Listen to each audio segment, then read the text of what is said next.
नमस्कार, आपण पाहता हिरकणी न्यूज. हिरकणी न्यूज प्रत्येक क्षण ताज्या घडामोडी आणि महत्त्वाच्या प्रत्येक बातमीसाठी नेहमी तत्पर. प्रजासत्ताक दिनानिमित्त देण्यात येणारा समाजगौरव पुरस्कार यंदा रद्द. भारतीय प्रजासत्ताक दिनानिमित्त रिपब्लिकन पक्षाच्या वतीनं गेल्या 14 वर्षापासून सातत्याने प्रदान करण्यात येणारा समाजगौरव पुरस्कार यंदाच्या वर्षी रद्द करण्यात आल्याची माहिती आयोजकांनी दिली आहे. महेंद्र गाडे यांच्या नेतृत्वाखालील दरवर्षी हा पुरस्कार विविध क्षेत्रात उल्लेखनीय सामाजिक कार्य करणाऱ्या व्यक्तींना प्रदान केला जात होता.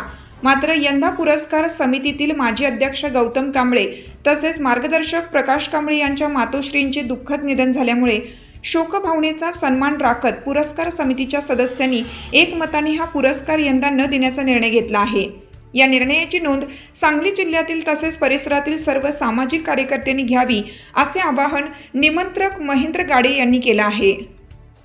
आपल्या हिरकणी न्यूज चॅनलला लाईक करा, शेअर करा आणि सबस्क्राईब करायला विसरू नका आणि रहा अपडेट.